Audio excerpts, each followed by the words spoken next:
2026 தேர்தல் களம் அனல் பறக்க ஆரம்பித்து விட்டது. 2024 நாடாளுமன்ற தேர்தல் பரப்புரையின் போது கூட அதிமுகவுடைய பொதுச் செயலாளர் திரு இபிஎஸ் அவர்கள் சொன்னது, தேசிய கட்சிகளால் எந்த பயனும் இல்லை, வெற்றி பெறும் வரை நம்ம கூட இருக்காங்க, அப்புறம் கண்டுக்கிறதே கிடையாது, மாநிலத்துக்கு எந்த பயனும் இல்லை அப்படிங்கிறத தான் அவங்க பிரச்சாரமாகவே முன்வைச்சாங்க.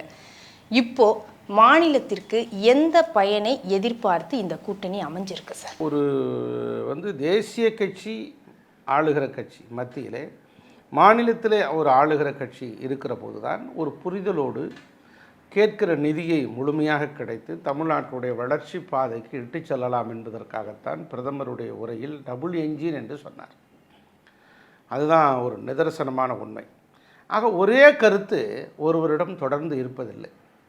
அப்படி ஒரே கருத்து ஒருவரிடம் தொடர்ந்து இருந்தால் அவர் வளர்ச்சி அடையவில்லை என்றுதான் பொருள். கருத்து மாறுபட்டு கொண்டே இருக்கும், கருத்து முரண்பட்டு கொண்டே இருக்கும். ஒரு கருத்தும் இன்னொரு கருத்தும் மோதுகிற போதுதான் ஒரு புதிய கருத்தும் புதிய சிந்தனையும் புதிய சித்தாந்தமும் பிறக்கிறது. ஆகவே பொதுச் செயலாளர் எடப்பாடியார் அவர்கள் தேசிய கட்சியினால் பலனில்லை என்று நாடாளுமன்ற பரப்புரையிலே சொல்லியிருக்கலாம். அதே கருத்தோடு இப்போதும் அவர் பயணிக்கவில்லை. அவர் கருத்திலிருந்து மாறுபடுகிறார். ஆக பொது எதிரியை வீழ்த்த வேண்டும் என்று சொன்னால், பொது எதிரியாக இருக்கிற தமிழகத்திலே தமிழ்நாட்டிலே பொறுத்த மாத்திரத்தில் திராவிட முன்னேற்ற கழகத்தினுடைய அரசு அவரை வீழ்த்த வேண்டும் என்று யாரெல்லாம் நினைக்கிறார்களோ அவர்களெல்லாம் ஒன்றிணைவது என்பது தான் இந்த அஜெண்டா. அதனுடைய அடிப்படையில் தான் நாங்கள் இணைந்திருக்கிறோம்.